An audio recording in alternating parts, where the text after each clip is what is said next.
Friends, welcome back to the ecoChristian podcast. I'm your host, Caleb Cray Haynes, and we're exploring what it means to be Christian on planet Earth.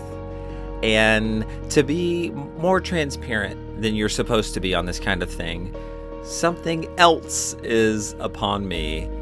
Because this coming Sunday is not just Pentecost, but it is also my 40th birthday. Right? Hashtag confession. Yes, there it is. Laying it all out. Wow, when you say it out loud, it gets real. Are you with me? I remember my mom and my friends' parents turning 40 back in the day and just mocking them about being, geriatric. I think I gave my mom like a bottle of Oscal when she turned 40. But the universe always finds a way to come back and get you, doesn't it? Just to remind us that the joke's on you, right? Because there's no escaping time, whether you think it's real or not. But there's a whole great throng of people out there, a generation or two, that doubles down, right, on the belief that time, or rather gravity, if you will, is something bad to escape. And let me tell you, they're doing everything they can to escape it. And we've all done this in some form or fashion. From Instagram filters to rich face. Have you seen that? Rich face? If you know, you know. But y'all, I'm not interested really in any of that, because aging was kind of fun. I mean, it comes with, there is pain involved and other things, but it's part of what we get to do. And honestly, the older I get, I'm just really leaning into like these old dad vibes, which are kind of fun.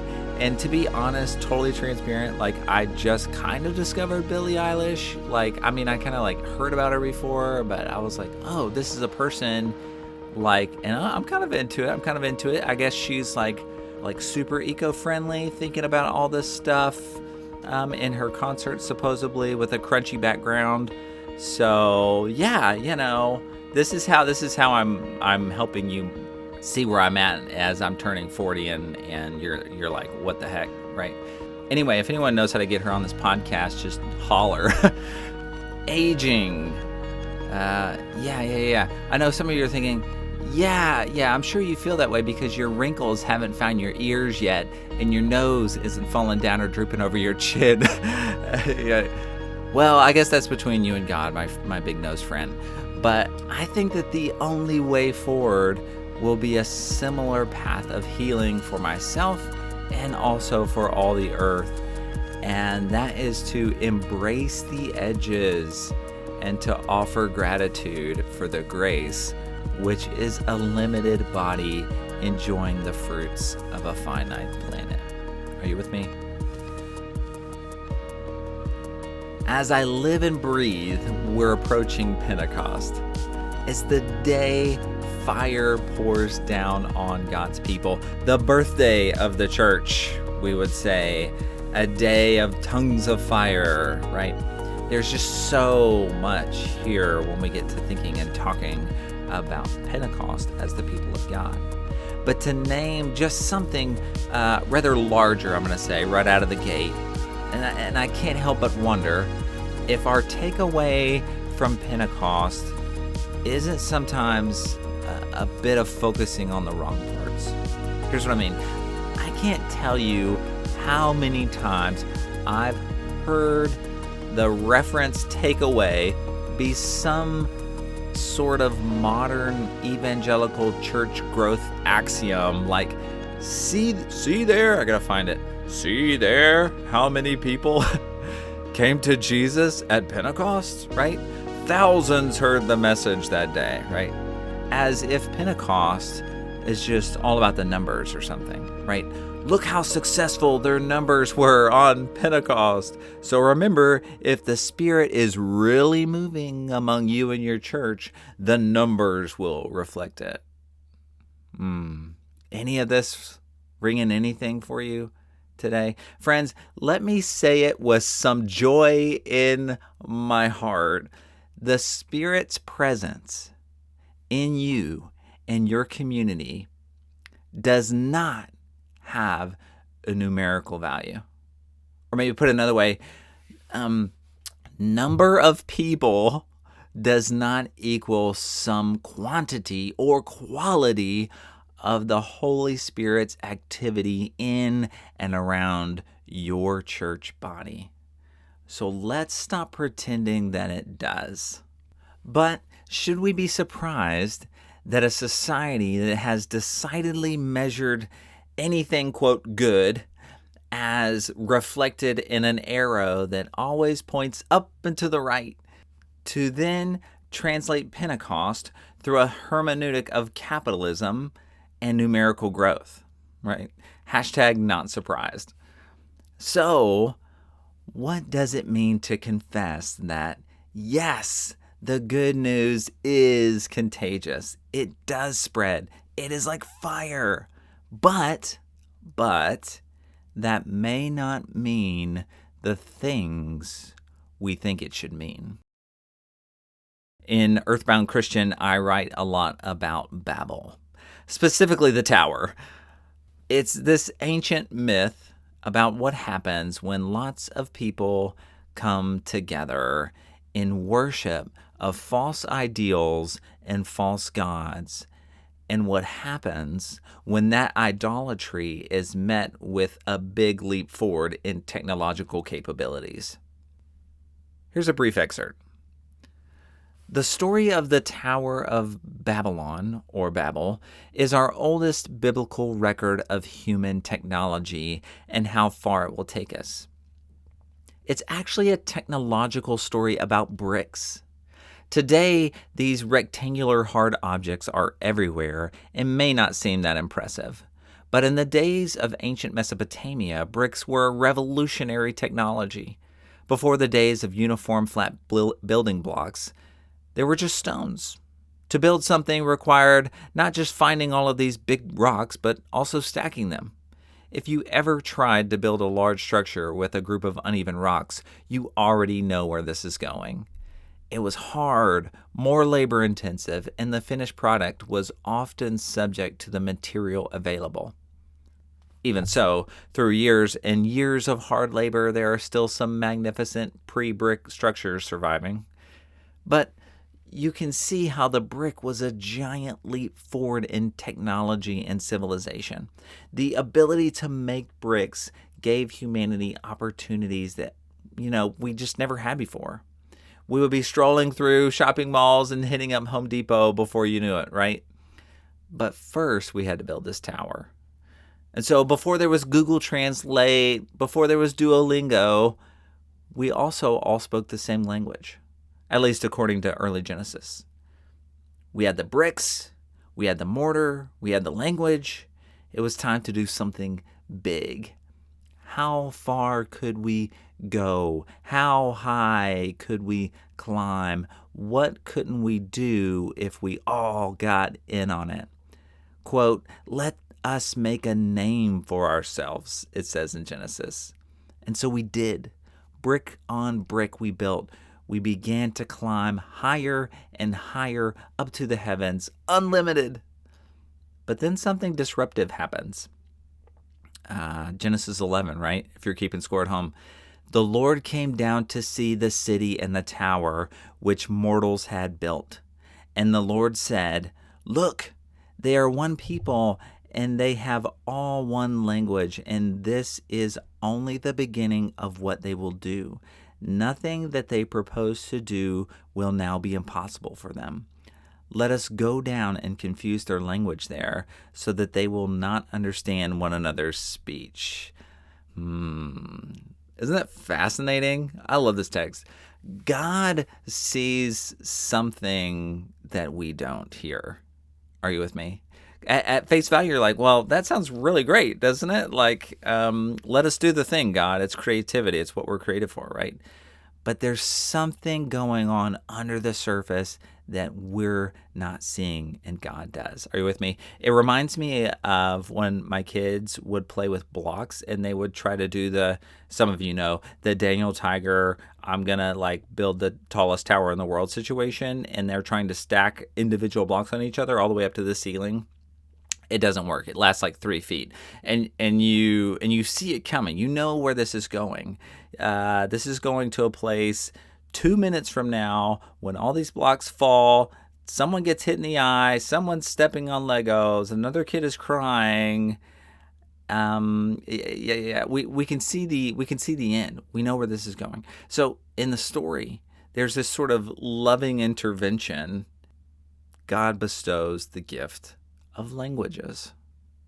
And the people, no longer understanding one another, actually stop working and are beckoned back down to the ground. But I like to think that what happens after that, though, how the gift really becomes a gift, is that these languages give way to culture and cultures. Because we know diversity is when the real beauty begins. So recently I was at this retreat in East Tennessee with some really wonderful folks. And it's just such a beautiful landscape there around where we're staying. And one of the reasons it was so great was because of the diversity of the ecosystem. You could see the variety of things growing there and coexisting within this same garden. So instead of getting punished in the story, the people are redirected. They are offered these gifts. They are offered this richness of better lives. They are offered a pathway into real flourishing. And lo and behold, this life of flourishing isn't found at all higher up atop this endlessly high tower above everyone else, but rather down on the ground in the ecosystem, in the diversity, in the mud, in the culture of living and reciprocity and community with human and non-human creation. Whew. Right? You feel that, right? So, Pentecost, my friends. I love, by the way, how Jesus makes his disciples wait all those weeks for the Spirit's appearing among them in this way at Pentecost, right? It's like patience. Are you with me? Patience, young Padawan, right? You can see it. That's pretty good, right? Yes. Patience is baked into the whole thing. Again, none of this works like we think it should.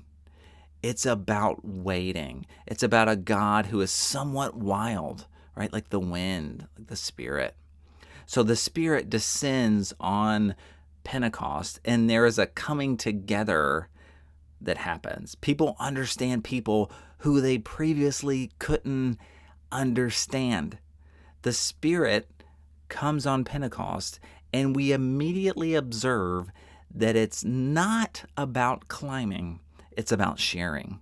It's about all things in common, it says, right there in the beginning of Acts. The Spirit comes, and it's not about more, but about already having everything. The Spirit comes, and it's not about confusion, but about cohesion. The Spirit comes, and we hear in our native tongues the message of God.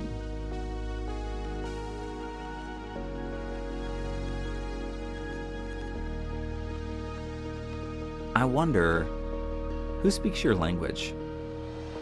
Who are you following these days? Whose language are you trying to speak? Who are you listening to? Who is sharing the gospel in your language?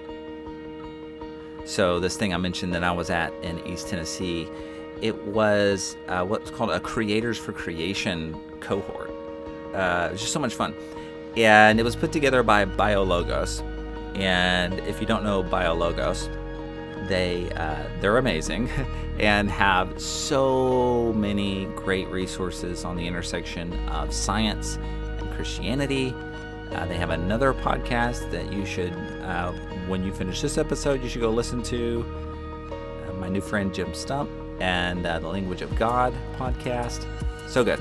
You know, we're continually trying to crack the code as communicators on how to best convey, connect, and share the message of, in this case, caring for God's creation with others. We want to speak the good news in their language, right? And here's what we know about most people. Most people listen to people who speak their language, who are somewhat similar to themselves. People who have shown some credibility and skill and have put their money where their mouth is, right? Maybe rather than their foot.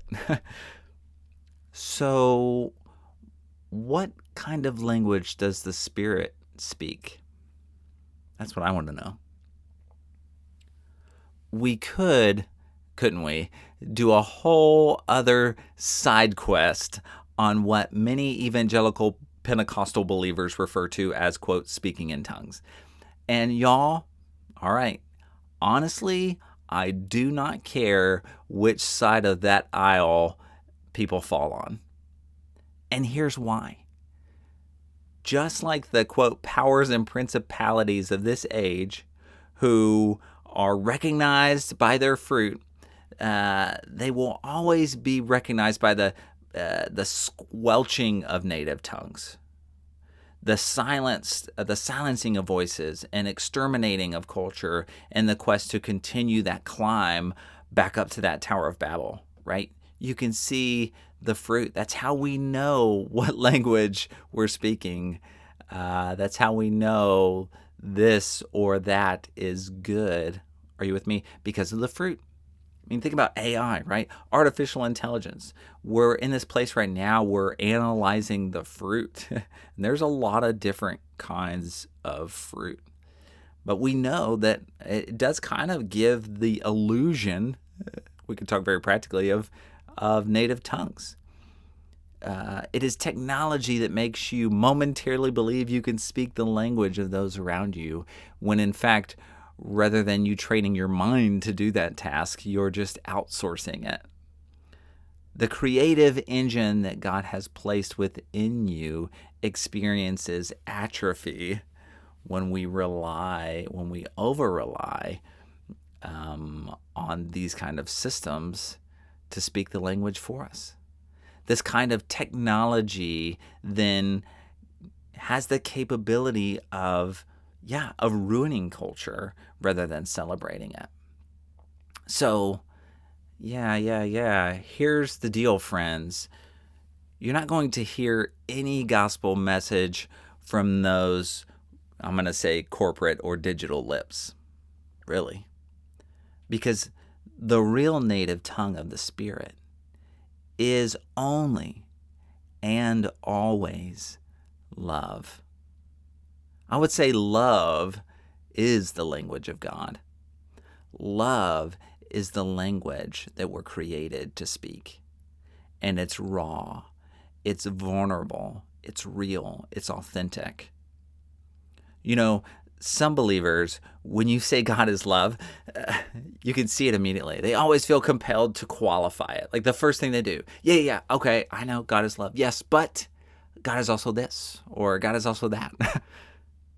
And I can't help but wonder if this need to qualify, is the mental gymnastics we will always get trapped within when we're unwilling to just speak love. The reason Jesus was crucified is because Jesus is love. Radical love always and ever frictions against the machine. So strongly, in fact, that the machine must, in the end, use force.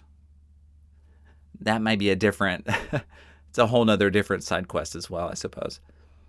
If whatever language you're speaking today isn't that, isn't Spirit-filled love, is it Pentecost? Because the real juice here is something deeper. The real juice here isn't the numbers. The numbers are just some potential byproduct of the substance and presence of God in a community. What matters, the language of Pentecost, is marked by love. And so, what does that mean for us to speak that language today? In the face of so much uncertainty, the onslaught of technology that's more about making the richer rich rather than helping humanity flourish, in a time when creation is in great need of God's people to engage in healing ways together in one healing, loving voice, how might we be a people who wait on the Spirit and act in the Spirit, who slow things down when it needs slowed down, but to also be ready, right? To be alert, as Jesus says so many times in those ending parables of Matthew, right? To speak in love, to act in love. How might we be a people who celebrates culture and yet holds all things in common? How might we be a people willing to do less climbing and more loving? How might Pentecost take root in every part of our lives for the life of the world?